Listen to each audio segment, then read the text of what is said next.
فرصت سنتوں سے فارغ ہو چکے ہیں وہ اپنی سب کو مکمل کریں۔ الحمد للہ نحمده ونستعینه ونستغفره ونؤمن به ونتوکل علیہ ونعوذ باللہ من شرور انفسنا ومن سیئات اعمالنا من يهد الله فلا مضل له ومن يضلله فلا هادي له ونشهد أن لا إله إلا الله وحده لا شريك له ونشهد أن سيدنا ومولانا محمدا عبده ورسوله صلى الله عليه وعلى آله وأصحابه وبارك وسلم تسليما كثيرا أما بعد فأعوذ بالله من الشيطان الرجيم بسم الله الرحمن الرحيم لقد كان لكم في رسول الله أسوة حسنة وقال النبي صلى الله عليه وسلم لا يؤمن أحدكم حتى يكون هواه تبعا لما جئت به أو كما قال عليه الصلاة والسلام صدق الله العظيم وصدق رسوله النبي الكريم رب اشرح لي صدري ويسر لي امري واحلل عقدة من لساني يفقهوا قولي۔ ایک مرتبہ نبی اکرم صلی اللہ علیہ وسلم پر درود شریف پڑھ لیجیے۔ اللہم صلی علی محمد وعلی آل محمد کما صلیت علی ابراہیم وعلی آل ابراہیم انک حمید مجید۔ اللهم بارك على محمد وعلى آل محمد كما باركت على إبراهيم وعلى آل إبراهيم إنك حميد مجيد۔ محترم بزرگوں اور عزیز دوستو، اللہ تبارک و تعالیٰ کا احسان، اللہ کا فضل اور اللہ کا کرم ہے کہ اللہ تبارک و تعالیٰ نے ہم تمام کو امت محمدیہ صلی اللہ علیہ وسلم کے اندر پیدا فرمایا۔ نہ ہم نے کوئی درخواست نہ دعا کی، لیکن اللہ کو یہ منظور تھا کہ ہم نبی صلی اللہ علیہ وسلم کے امت میں پیدا ہو، اور اس امت کو آخری نبی جناب محمد الرسول اللہ صلی اللہ علیہ وسلم جیسی عظیم الشان شخصیت اور ذات عالیہ اس امت کو ملی۔ نبی صلی اللہ علیہ وسلم کے تعلق سے اللہ تعالیٰ نے فرمایا لَقَدْ كَانَ لَكُمْ فِي رَسُولِ اللَّهِ أُسْوَةٌ حَسَنَةٌ۔ نبی صلی اللہ علیہ وسلم کی زندگی اس امت محمدیہ صلی اللہ علیہ وسلم کے لیے نمونہ ہے۔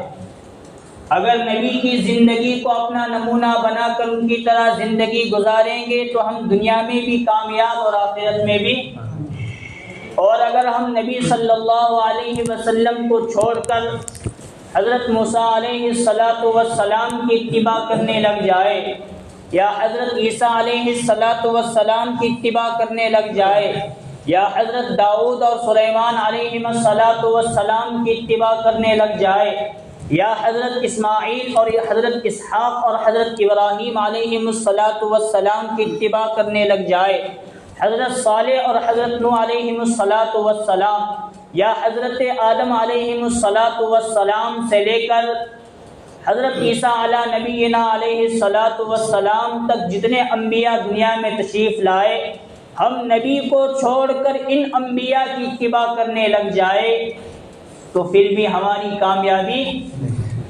کیوں نہیں ہے؟ اللہ فرما رہے ہیں حضور کے آنے کے بعد ان تمام انبیاء کی شریعت اور ان تمام انبیاء کا دین اب منسوخ ہو چکا ہے۔ نبی صلی اللہ علیہ وسلم آخری نبی، آخری رسول، یہ دین بھی آخری دین، اس کے بعد کوئی دین نہیں آنے والا۔ یہ نبی صلی اللہ علیہ وسلم آخری نبی، آخری رسول، ان کے بعد کوئی نبی نہیں آنے والا۔ خاتم النبیین صلی اللہ علیہ وسلم ہے۔ قرآن اللہ کا آخری کتاب اور آخری کلام، اس کے بعد کوئی اور کلام نہیں آنے والا۔ اگر ہم نبی کو چھوڑ کر کسی اور نبی کی بھی اتباع کرنے لگ جائے تو کامیاب نہیں ہونے والا۔ اسی لیے اللہ فرما رہے ہیں لَقَدْ كَانَ لَكُمْ فِي رَسُولِ اللَّهِ أُسْوَةٌ حَسَنَةٌ، کہ نبی صلی اللہ علیہ وسلم کی زندگی تمہارے لیے نمونہ ہے۔ ایک مرتبہ حضرت عمر رضی اللہ عنہ توریت کا ایک نسخہ لے کر رسول اللہ صلی اللہ علیہ وسلم کے سامنے پڑھنے لگے تو حضور صلی اللہ علیہ وسلم کا چہرہ انور سرخ ہو گیا اور لال ہو گیا۔ حضرت ابو بکر رضی اللہ عنہ نے کوہنی مار کر ان کو تنبیہ کی کہ عمر دیکھو نبی صلی اللہ علیہ وسلم کا چہرہ غصے کی وجہ سے کس طرح لال اور سرخ ہو رہا ہے۔ حضرت عمر رضی اللہ عنہ نے وہ نسخہ بند کر دیا۔ اس کے بعد نبی صلی اللہ علیہ وسلم نے فرمایا اگر میرے ہوتے ہوئے کوئی اور نبی تمہارے درمیان آ جائے، حضرت موسیٰ آ جائے مثال کے طور پر، مجھے چھوڑ کر تم عمر ان کی اتباع کرنے لگ جاؤ تو کامیاب۔ کن کو کہہ رہے ہیں حضور؟ یہ حضرت عمر رضی اللہ عنہ کون ہیں؟ جنہوں نے پوری دنیا اور عالم اسلام میں اسلام کا پرچم لہرانا اور اسلام کو چپے چپے تک پہنچانے کا کام کیا، وہ حضرت عمر رضی اللہ عنہ۔ اور منع کرتے ہیں اور میں آئی ہوں کون؟ حضرت عمر رضی اللہ عنہ، جن کے بارے میں نبی صلی اللہ علیہ وسلم نے فرمایا لو کان بعدی نبی لکان عمر، اگر نبی صلی اللہ علیہ وسلم کے بعد کوئی نبی ہوتا تو کون ہوتا؟ اس لیے ہم لوگوں کو نبی صلی اللہ علیہ وسلم کی سیرت پر عمل کرنا اور سنت پر عمل کرنا بہت ضروری۔ اور نبی صلی اللہ علیہ وسلم نے کتنی سالہ زندگی گزاری دنیا میں؟ 63 سالہ زندگی۔ نبی صلی اللہ علیہ وسلم کی 63 سالہ زندگی اور پوری سیرت کا خلاصہ نبی صلی اللہ علیہ وسلم کی سیرت کے 2 حصے ہیں، ایک ذکر رسول اور ایک فکر رسول۔ نمبر 1 ایک ذکر رسول، نمبر 2 ذکر رسول یہ ہے کہ رسول اللہ صلی اللہ علیہ وسلم نے دنیا میں موجود ہوتے ہوئے جان کے 2 ٹکڑے کر دیے۔ ان واقعات کو سن کر ہمارا دل خوش ہوتا ہے اور نبی صلی اللہ علیہ وسلم کے زمانے میں ہونے کی امید ہوتی ہے اور نبی صلی اللہ علیہ وسلم سے محبت بڑھ جاتی ہے، لیکن وہ ہم کرنا چاہے تو کر، سن کر خوشی ہوتی ہے، اس کو کہتے ہیں ذکر رسول۔ حضور صلی اللہ علیہ وسلم نے بچپن سے لے کر 40 سالہ تک کس طرح زندگی گزاری، نبوت ملنے کے بعد زندگی کے آخری لمحات تک حضور صلی اللہ علیہ وسلم نے کس طرح زندگی گزاری، اس پر بھی ہمیں چلنا ہے ذکر رسول، اور فکر رسول پر بھی ہم لوگوں کو عمل کرنا۔ کتنے حصے ہیں؟ 2، ایک ہے ذکر رسول اور ایک ہے فکر رسول۔ فکر رسول یہ ہے کہ رسول اللہ صلی اللہ علیہ وسلم نے جن باتوں کو کرنے کا حکم دیا وہ کرنا اور جن باتوں سے منع کیا ان کو چھوڑ دینا اور رک جانا۔ بٹ مائک چالو نہیں ہے تو دیکھو نہیں چالو تھا، پھر باہر چلے گئے۔ ایک ہے ذکر رسول اور ایک ہے فکر رسول۔ فکر رسول، رسول اللہ صلی اللہ علیہ وسلم کے 2 نام اللہ تبارک و تعالیٰ نے قرآن مجید میں الگ الگ مقامات پر بیان فرمائے۔ ایک نام محمد صلی اللہ علیہ وسلم اور دوسرا نام احمد صلی اللہ علیہ وسلم۔ پورے قرآن مجید میں محمد نام 4 مرتبہ آیا اور احمد نام 1 مرتبہ۔ تو نبی صلی اللہ علیہ وسلم کی زندگی کی ہر چیز کو سننا، سمجھنا، پڑھنا، یاد رکھنا اور اس پر عمل کرنا، یہ امتی ہونے کا حق ادا کرنا ہم لوگوں کے لیے بہت ضروری۔ ہمیں بہت ساری دنیا کی معلومات ہوتی ہیں لیکن نبی صلی اللہ علیہ وسلم کی جب بات آ جاتی ہے ہم بغلے جھانکنے لگ جاتے ہیں۔ حضور صلی اللہ علیہ وسلم کے ابا کا نام کیا؟ عبداللہ، ماں کا نام آمینہ اور دادا کا نام عبد المطلب۔ ماشاءاللہ یاد کر رہے ہیں، مطلب سبق جو ہم لوگ سنا رہے ہیں میں اور مولانا اور دیگر علماء، مطلب ایک سمبا والے سن بھی رہے ہیں، اسے یاد بھی کر رہے ہیں، اللہ قبول فرمائے۔ دادا کا نام عبد المطلب اور دادی کا نام ایک دو جنا بولتے ہیں ایسے ٹائم کا، مطلب ابھی پکا نہیں، کچا سبق نہیں کہتے. دادی کا نام فاطمہ، نانی کا نام برا، اور نانا کا نام حضر مناف.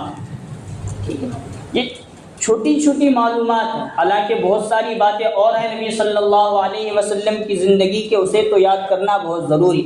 اور حضور صلی اللہ علیہ وسلم کی کتنی بیٹیاں؟ پہلے کا نام زینب، دوسری رقیہ، تیسری ام کلثوم، اور چوتھی حضرت فاطمہ، عائشہ بی بی فاطمہ رضی اللہ عنہا. اور حضور صلی اللہ علیہ وسلم کا خاندان حضرت علی اور حضرت فاطمہ رضی اللہ عنہ کے نسل سے چلا، آج تک ہے اور انشاءاللہ قیامت تک چلے گا. اور ہماری امامت کے لیے اور ہماری قیادت کے لیے حضور ہی کے سید خاندان سے حضرت امام مہدی رضی اللہ عنہ تشریف لانے والے ہیں. یہ باتیں سنتے بھی ہیں، یاد بھی کرتے ہیں، چلو عمل کرنے کا مسئلہ آتا ہے تو تھوڑا بہت کر بھی لیتے ہیں. لیکن حضور صلی اللہ علیہ وسلم کو دنیا میں اس لیے بھیجا گیا تاکہ کفر مٹے اور شرک مٹے. جب مکۃ المکرمہ میں نبی صلی اللہ علیہ وسلم کو نبوت ملی تو 3 سال نبوت کے شروع کے 3 سال ایسے گزرے ہیں کہ حضور صلی اللہ علیہ وسلم نے چھپ کر تبلیغ کی. اور جو غریب مسلمان حضرت بلال، حضرت خباب بن ارط، حضرت سمیہ، حضرت عمار اور یاسر جو مسلمان ہوتے تھے، حضور ان کو اسلام کی تعلیم دیتے تھے، حضور سکھاتے تھے. جس طرح کی اس وقت نماز تھی وہ سکھاتے تھے، اور دین کی جو باتیں ہیں وہ تمام کی تمام سکھاتے تھے. یہ چھپ کر تبلیغ کرنے کا 3 سال تک حکم تھا. لیکن جب 3 سال مکمل ہوئے تو اللہ تبارک و تعالیٰ نے فرمایا فَاصْدَعْ بِمَا تُؤْمَرُ وَأَعْرِضْ عَنِ الْمُشْرِكِينَ وَأَنذِرْ عَشِيرَتَكَ الْأَقْرَبِينَ. اے نبی صلی اللہ علیہ وسلم، اللہ کی طرف سے آپ کو جو حکم ملا ہے اسے کر گزریے. وَأَعْرِضْ عَنِ الْمُشْرِكِينَ، اور مشرکین کے معاملے میں ذرہ برابر بھی پرواہ نہ کیجیے. علماء اور مفسرین یہاں یہ بیان فرماتے ہیں مکہ میں اس وقت نبی صلی اللہ علیہ وسلم کے دور میں جتنے لوگ موجود تھے وہ اللہ کا انکار کرنے والے نہیں تھے. اگر اللہ کا انکار کرنے والا ہوتا تو وہ چند افراد ہی تھے جو اللہ کا انکار کرتے تھے، ورنہ سب کے سب اللہ کا انکار نہیں کرتے، اللہ کو مانتے ہوئے شرک میں مبتلا تھے. لات کو مانتے تھے، عزا کو مانتے تھے، اپنے ہاتھوں سے 360 بنائے ہوئے بتوں کی عبادت کرتے تھے، ان کو پوجتے تھے. اسی لیے اللہ فرما رہے ہیں وَأَعْرِضْ عَنِ الْمُشْرِكِينَ، شرک کرنے والے مشرکین ہیں، ان کے معاملے میں ذرہ برابر بھی کوئی پرواہ. ہم سمجھتے یہ ہیں کہ اس زمانے میں کفار موجود تھے، کفار تھے لیکن انگلیوں پر گننے کے قابل تھے. مشرکین کی تعداد زیادہ تھی، اپنے ہاتھوں سے بت بناتے تھے اور ان کی عبادت کرتے تھے. یہ پانی کا، یہ بارش کا، یہ غلے کا، یہ فلاں کا، یہ فلاں کا، یہ فلاں کا، یہ فلاں کا بت اور میرا معبود ہے. اور ان تمام کا معبود آسمانوں کے اندر ہے، اس کا نام اللہ رب العزت ہے. اسی لیے اللہ نے فرمایا جب 3 سال مکمل ہونے کے بعد اے نبی صلی اللہ علیہ وسلم کفر کو مٹانے کی اور شرک کو مٹانے کی اب کام کرنے کی آپ کو ضرورت ہے. ان 3 سال میں حضرت بلال کو کبھی نہیں مارا گیا. ان 3 سال کے اندر حضرت خباب بن ارط پر کوئی پتھر اور کوڑے نہیں برسائے گئے. شروع کے ان 3 سالوں کے اندر حضرت سمیہ رضی اللہ عنہ کو نہیں مارا گیا. جب ان صحابہ کو اس وقت مارا گیا ہے جب حضور صلی اللہ علیہ وسلم نے علی الاعلان اللہ کے حکم کے بعد شرک کو انکار کیا اور ایک اللہ کی عبادت اور توحید کی دعوت دینے لگے اور بتوں کا انکار کرنے لگے. اس وقت ان کو مرچیاں لگنے لگی، اس وقت ان کو چبھن سے محسوس ہونے لگی. تب نبی صلی اللہ علیہ وسلم کو میں کیا کہہ رہا ہوں شاید سمجھ میں بات آ رہی ہوگی. میں انشاءاللہ دو ماحول، 2 موسم ہمارے وقت یہاں چل رہے ہیں، انہی کو لے کر میں بات بڑھا رہا ہوں. اللہ کرے کہ مجھے صحیح کہنے کی توفیق دے اور ہم تمام کو سمجھنے کی توفیق دے. ہماری حالت ایسی ہے کہ جب ہوا چلتی ہے جس جانب کی ہوا ہم اسی کی طرف اپنا رخ کر لیتے ہیں۔ اگر سیدھے جانب کی ہوا ہے تو ادھر کی طرف، جب شرک کی ہوا ہے تو ادھر کی طرف، جب بدعت کی ہوا چلتی ہے تو بدعت کی طرف ہم بہک جاتے ہیں اور ہم سمجھتے ہیں کہ ہم سچے پکے مسلمان ہیں، ہم سچے پکے نبی صلی اللہ علیہ وسلم کے غلام ہیں۔ ایسا نہیں ہوتا۔ جب حضور صلی اللہ علیہ وسلم نے علی الاعلان نبوت کا دعویٰ کیا اور لوگوں کو کہا لا الہ الا اللہ، اللہ کے سوا کوئی معبود نہیں، ایک اللہ کو ماننا ہے، تو تمام کے تمام کفار مشرکین ابو طالب کے پاس جمع ہوئے اور کہنے لگے ابو طالب، آپ کا بھتیجا محمد ابن عبداللہ ہمارے بتوں کا انکار کر رہا ہے، ہمیں نادان اور ہمیں احمق بتا رہا ہے، اس کی باتوں کو سن سن کر ہم پریشان ہو چکے ہیں، وہ آپ کے ماتحتی میں ہے، آپ اس کے نگراں ہیں، اپنے بھتیجے کو سمجھائیے۔ انہوں نے کہا جو تمہیں کر لینا ہے کر لو، جو میرا بھتیجا محمد ابن عبداللہ دعوت دے رہا ہے اگر ماننا ہے تو مانو، ورنہ میں اپنے بھتیجے کو سمجھانے والا نہیں ہوں۔ وہ چلے گئے، حضور صلی اللہ علیہ وسلم نے اپنی توحید کی دعوت کو اور بڑھایا۔ اس کے چند دنوں بعد اور ایک بڑا قافلہ ابو طالب کے پاس آیا اور کہنے لگا آپ کے بھتیجے سے ہم پریشان ہو چکے ہیں، اسے سمجھائیے، اگر سمجھا نہیں سکتے تو آپ ہمارے راستے سے ہٹ جائیے، ہم آپ کے بھتیجے محمد ابن عبداللہ کو ہلاک کر دیں گے اور ختم کر دیں گے۔ انہوں نے کہا، ابو طالب نے، اس وقت کے حاکم تھے، بڑے آدمی تھے، جب تک میں ہوں محمد ابن عبداللہ کا بال بھی باقا ہونے کے لیے میں دینے کے لیے، تمہیں جو کرنا ہے کر لو، میرا بھتیجا توحید کی دعوت دے رہا ہے وہ دے گا، اگر ماننا ہے مانو، ورنہ مخالفت کرنا ہے تو مخالفت کر لو۔ تیسری مرتبہ وہ ایک نوجوان حسین جمیل لڑکا لے کر آئے اور کہنے لگے، ابو طالب کو آفر دیا، آپ کا بھتیجا ہمارے بتوں کو برا بلا کہتا ہے، ایک اللہ کی طرف دعوت دیتا ہے، لات منات عزا گالیاں دیتا ہے، شرک سے بری ہونے کی بات کہہ کر ایک اللہ کو ماننے کی، اس کی باتیں ہمیں سمجھ میں نہیں آتی اور اچھی نہیں لگتی، وہ ہمیں ہمارے آبا و اجداد کو برا بلا کہہ رہا ہے، ہمارے معبودوں کو برا بلا کہہ رہا ہے، اس لیے اپنے بھتیجے کو سمجھاؤ، اگر سمجھا نہیں سکتے تو اپنے بھتیجے کو ہمارے حوالے کر دو، اور ہم ایک حسین و جمیل بہترین لڑکا آپ کے پاس لے آئے ہیں، آپ اس کو لیجئے اور اس کی پرورش کیجئے اور محمد ابن عبداللہ کو ہمارے والی۔ انہوں نے اس وقت جواب دیا، واہ، جس بچے محمد ابن عبداللہ کو میں نے برسوں سے پالا ہے، اپنے گود کے بچے کو تمہارے حوالے قتل کرنے کے لیے دے دوں اور تمہارا جوان لڑکا لے کر اس کو پرورش کروں، یہ عقل مندی کی کہاں بات ہے، کچھ نہیں تم کر سکتے، چلے جاؤ۔ وہ چلے گئے۔ علماء نے لکھا، سیرت المصطفیٰ کی کتاب کے اندر حضرت علامہ ادریس کاندھلوی رحمۃ اللہ علیہ لکھتے ہیں، اس وقت تک بھی وہ حضور صلی اللہ علیہ وسلم کو تکلیف دینا چاہتے تھے، نہیں دے سکے۔ جب ان کے بڑھاپے کا وقت آیا یا ان کا انتقال ہوا ابو طالب کا، تو حضور صلی اللہ علیہ وسلم پر پتھر برسانے لگے، حضور کو جادوگر، ساحر، کیا کچھ جو الفاظ ان کے زبان سے نکل سکتے تھے کہا، لیکن رسول اللہ صلی اللہ علیہ وسلم نے ایک لمحے کے لیے مصلحت پر نظر رکھتے ہوئے بھی اپنے قدم پیچھے۔ دعوت کس چیز کی دے رہے ہیں؟ توحید کی دعوت دے رہے ہیں، اور انکار کس چیز کا کر رہے ہیں؟ حالانکہ ان لوگوں کو اس وقت بھی معلوم تھا 3 سالہ کی زندگی میں حضور اس وقت شرک کا انکار نہیں کر رہے تھے، دعوت چھپے چھپائے دے رہے تھے، نماز سکھا رہے تھے، قرآن سکھا رہے تھے، روزہ سکھا، وہ اس وقت تو اچھا تھا، لیکن جب معاملہ آیا شرک کا تو ٹولیاں کی ٹولیاں ابو طالب کے پاس آئی، رسول اللہ صلی اللہ علیہ وسلم کے پاس آئی۔ وہ تھک کر انہوں نے اس وقت کے ایک بڑے شاعر اور جس کی زبان کے اندر سحر تھا اس کو بھیجا اور جا کر محمد ابن عبداللہ کو یہ بات سمجھاؤ کہ اگر وہ چاہتے ہیں کہ چاند سورج ستارے ان کے پاس موجود ہو، دنیا کی حکومت موجود ہو، تو وہ لا کر دینے کے لیے ہم تیار۔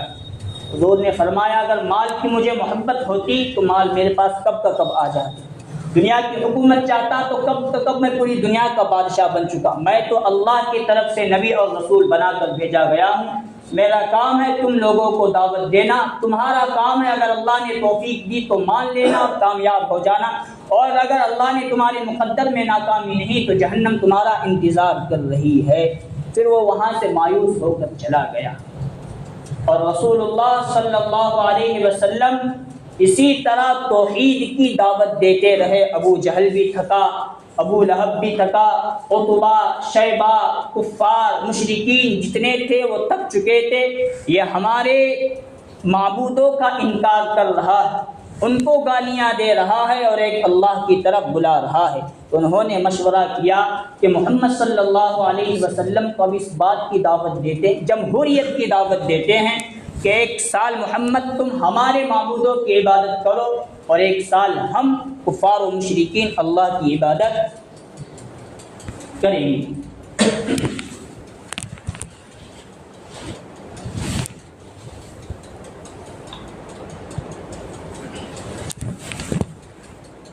جب وہ یہ بات لے کر آئے تو اسی وقت قرآن مجید کی سورت قل یا ایھا الکافرون نازل ہوئی۔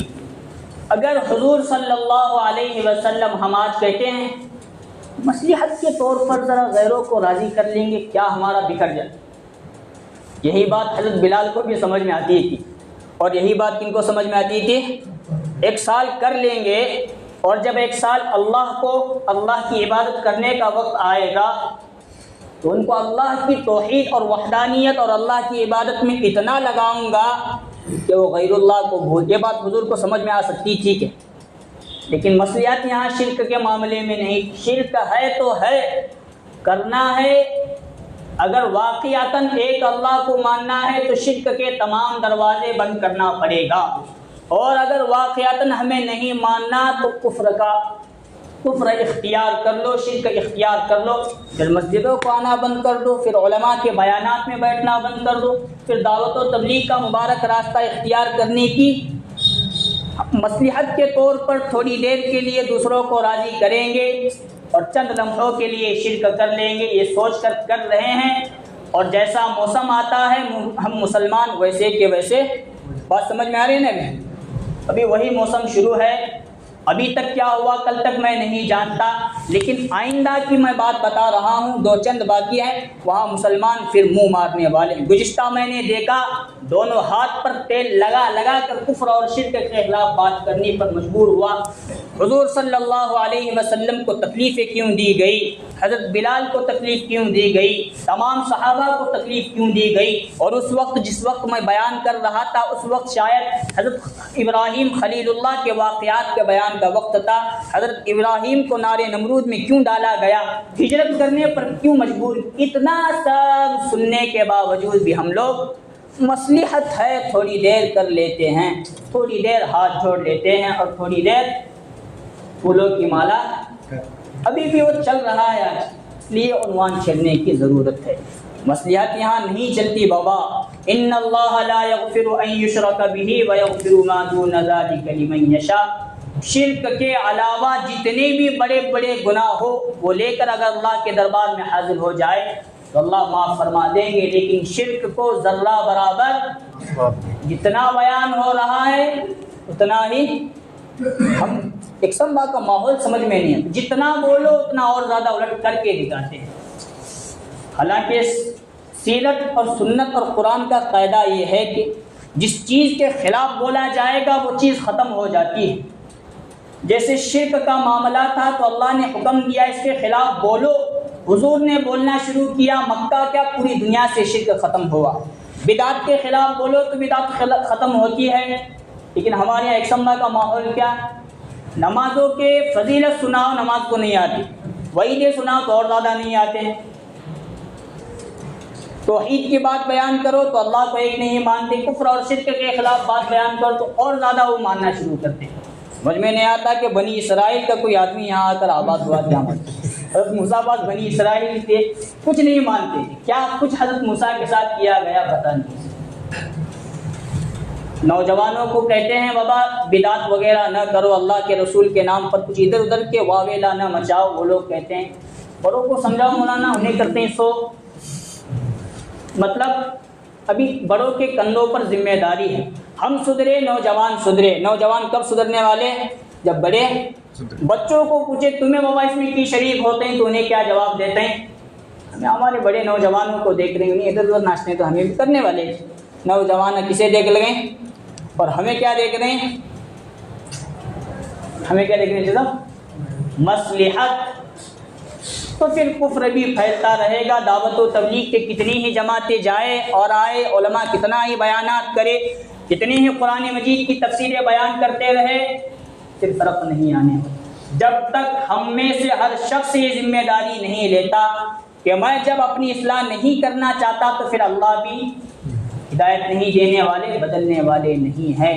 اور رسول اللہ صلی اللہ علیہ وسلم کی سیرت کی پوری زندگی کے دو حصے، ایک ذکر رسول اور ایک فکر رسول. فکر رسول میں یہ چیز آتی ہے. ہم رسول اللہ صلی اللہ علیہ وسلم سے محبت کے دعوے تو بہت کرتے ہیں، نعرے کیا لگاتے ہیں بولنے کا نہیں، لیکن سنت پر عمل کرو نہیں ہوتا، سیرت پر عمل کرو نہیں ہوتا. بس چند لمحوں کے لیے ماحول بنا کر نعرہ لگانے کا نام ہی ہم لوگوں نے نبی صلی اللہ علیہ وسلم کی سنت سمجھ. نعرے کیا کیا لگاتے ہیں بولنے کا نہیں. بہار میں ایک شخص نے اپنے بیٹے کا نام اسلام رکھا. کیا؟ اسلام.